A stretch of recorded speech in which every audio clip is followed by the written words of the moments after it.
또 이 자리에 참석해 주신 이명수 의원님 말씀 먼저 듣는 순서를 갖겠습니다. 우리 위해서 지난 3년 전부터 계속 와주셨고 지금 국정에 바쁘시는 도와주신 이명수 의원님께 박수 한번 보내주시면 감사하겠습니다. 축사 감사드리겠습니다.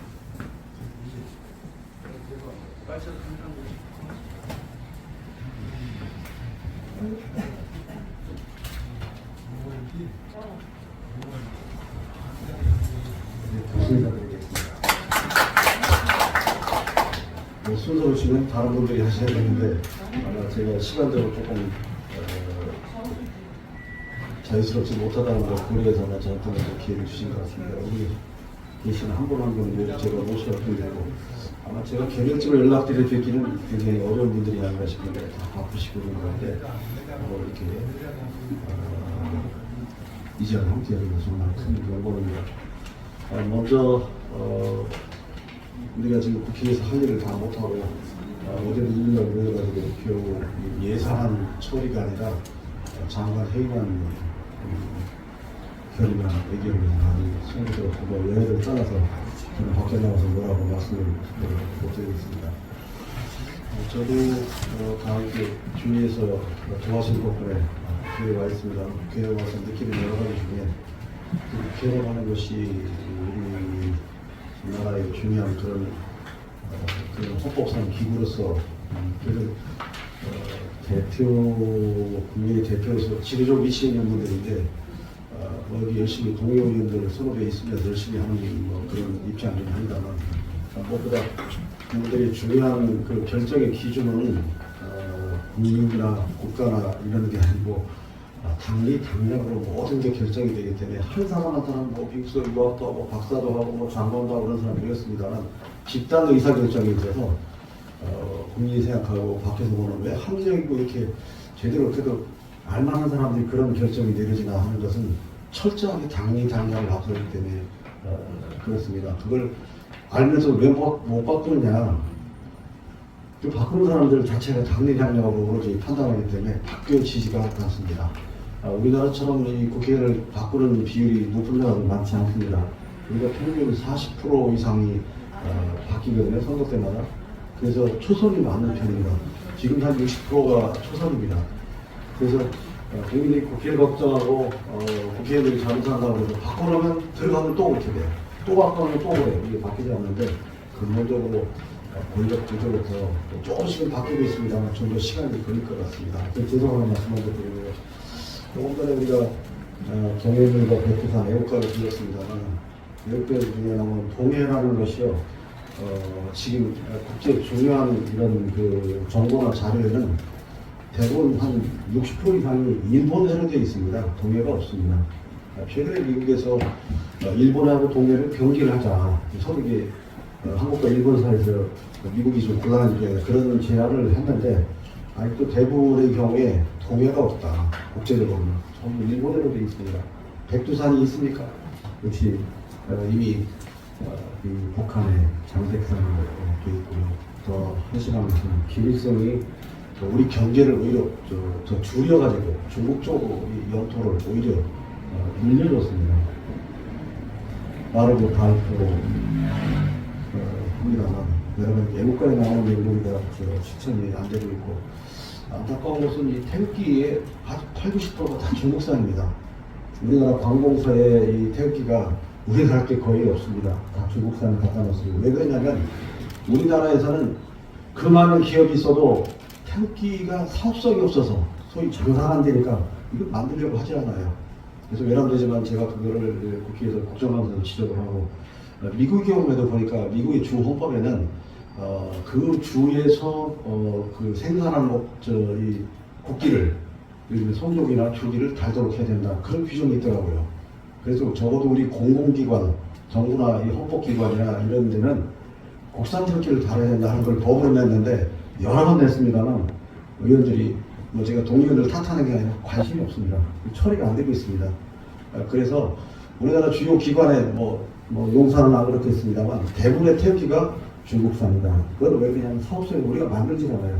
그리고 몇몇 좀 의식이 있는 기업인들한테 제가 이 말씀을 드리고 누가 좀 1년에 뭐 몇십억이나 100억이나 100억도 안 될 텐데 그거 만들어 나눌 수 없느냐 여러 번 얘기됐습니다만 아무도 관심 갖는 사람은 없었습니다. 이렇게 우리가 태극기 애국가 불륜이다만 우리 정체성을 제대로 살리는 그런 것이 제대로 안 되고 있다. 지금 뭐 긴급하게 제가 하나 말씀을 드리면 여러분 아시는 것처럼 국가보훈처를 국가보험으로 승격하도록 이번에 정부가 결정을 했습니다. 그래서 정부 조직법 개정안을 국회에 제출했는데 저는 뭐 제가 이제 네 번째 국회에 왔습니다. 처음에 들어올 때부터 계속 국가보훈처를 불어해야 된다고 법을 개정했습니다만 그게 역시 이 국회의원들이 관심 안 갖는 부분입니다. 왜 나라의 근기에 관한 거. 제가 호주하고 뉴질랜드 그다음에 캐나다를 갔는데요. 거기는 보훈부 장관이 나옵니다. 그럼 그런 나라보다 우리가 훨씬 역사적인 굴곡이나 역사가 그런 그 독립에서부터 얼마나 많습니까? 그런데 그런 나라는 불우에서 하는데도 불우 승격을 시켜 똑같은 내각의 그런 중요한 부처로 하고 있는데 우리는 국가보훈처 그전에 원호청 이렇게 됐습니다만 국가보훈처가 가장 말단 그런 기관으로 되어 있습니다. 공무원들 만나보면 그 사람들 스스로가 자기들은 뭐 제일 힘없는 부서라고 해서 제대로 자기 하고 싶은 일을 못하고 있습니다. 그래서 제가 김영삼 정부 때 청와대 그 행정관 할 때 그때부터 보훈부가 필요하다, 보훈비서관이 필요하다 청와대에. 우리나라는 그때 6월 6일이면 대통령이나 행정이 가서 그 선열들에게 뭐 한다고 그랬는데 그때 마음만 뿐이었습니다. 그때 아무런 조치가 없어요. 그래서 그때 그나마 제가 행정관 할 수 있는 게 보훈부 담당, 보훈처 담당 행정관 한 명 데려가다 앉혀놓은 거.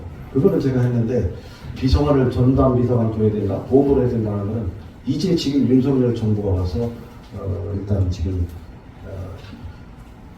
조직법 개정안을 내놨는데 이것도 지금 민주당에서 지금 꽉 쥐고 이거를 통과를 안 시키는데 그 이유는 이제 여성부를 없앤다는 거. 그것 때문에 이게 문제가 안 되고 있습니다. 어쨌거나 그런데 문제는 이 보호부를 정부는 제일 맨 마지막에 놓는다는 거예요. 그래서 제가 우리 당 조의원 대표나 정진석 위원장한테도 보훈부라는 건 딴 나라에서는 앞에 있다. 나라의 근기, 정체성, 나라의 정신에 관한 거기 때문에 이 부처를 앞에 놔야 된다.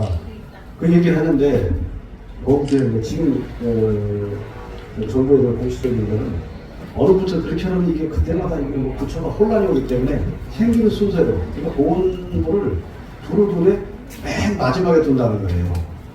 그게 맞는 거냐 봐야만 하는데 그걸 좀 밖에서 여론화 좀 시켰으면 좋겠어요. 이왕 보훈부를 승격하는 거 지금 보다가 지난 문재인 정부 때 김진표 국회의장이 인수위원장을 해서 제가 정무원 선별하고 착각해서 이걸 좀 해달라고 했더니 차관급을 장관급으로 올려줬습니다.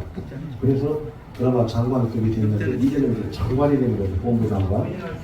제가 이렇게 나라의 우리가 이런 남다른 역사적 그런 많은 그 굴곡을 거치면서 나라가 됐는데 이런 데에 대한 관심이나 이런 데에 대한 게 왜 이렇게 인색할까 하는 생각을 많이 해보고 저도 이제 사설이면 이제 중진이라고 말이 있는데 저희들이 얘기해도 안 되고 더 안타까운 거는 대단히 죄송합니다만 역사에 관해서 관심을 갖지 않는 게 국회입니다.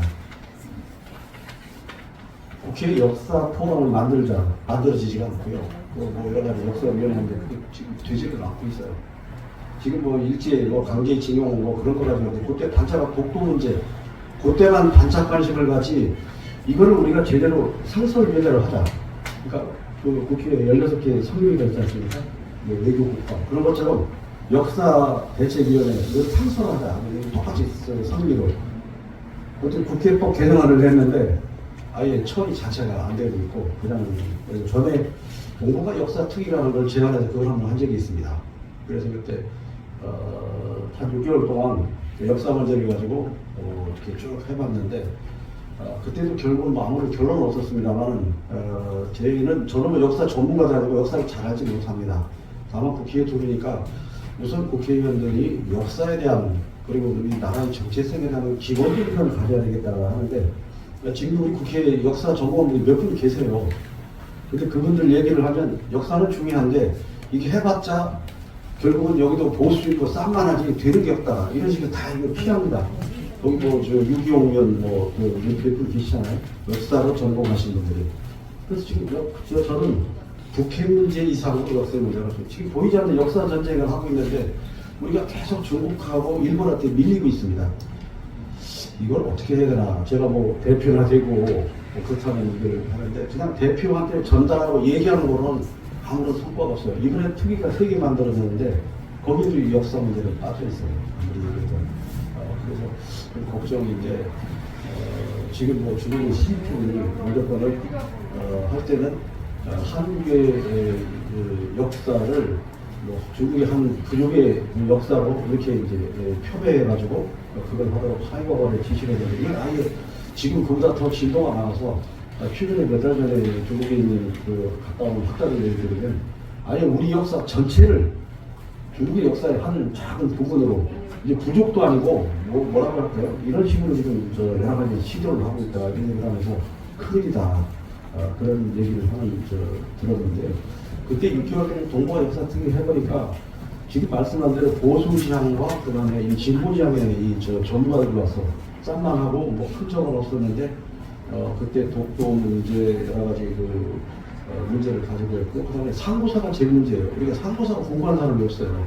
제가 한 단국을 읽고 깜짝 놀랐는데 우리 역사가 9,000년의 역사를 가지고 있다는 게 참 대단한 긍정의식이었습니다. 그거에 대해서 일반 소위 정통으로 공부하는 사람들은 이게 정통적인 학설이 아니기 때문에 우리가 인정을 못한다. 그냥 하나의 서로하고 뭐 이렇게 하는데 한 단국에 보시면 알겠습니다만 굉장히 세밀하게 디테일하게 증상도 중심으로 하고 있습니다.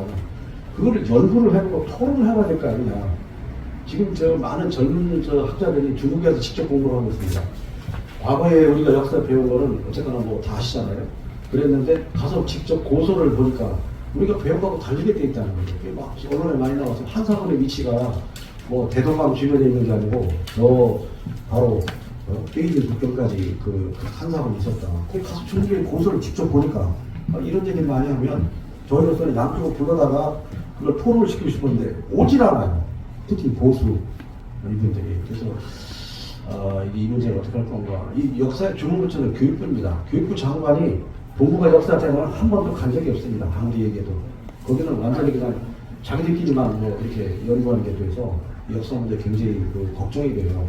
북한의 핵 문제 이상으로 저는 역사 문제를 제대로 정리할 건 정리하고 토론할 건 토론하고 이런 걸 좀 해야 된다고 생각하는데 뭐 시간이 없어서 많이 말씀을 드리면 오늘 역사에 잘하시는 분들 계신데 제가 외람된 말씀을 드린다면 이렇게 나라의 지도층인데도 역사 문제가 소홀히 취급돼 있다. 일본 사람이 일본 학자가 와서 한국 독도는 한국 땅이라는 책을 자기가 써가지고 일본어로 가면 그거 하나 번역하라고 써있어요. 일본 사람이 독도는 한국 땅이라는 거를 일본어로 쓴 책을 가져와서 저한테 보여주고 뒤에 저도 하나 가지고 있어요.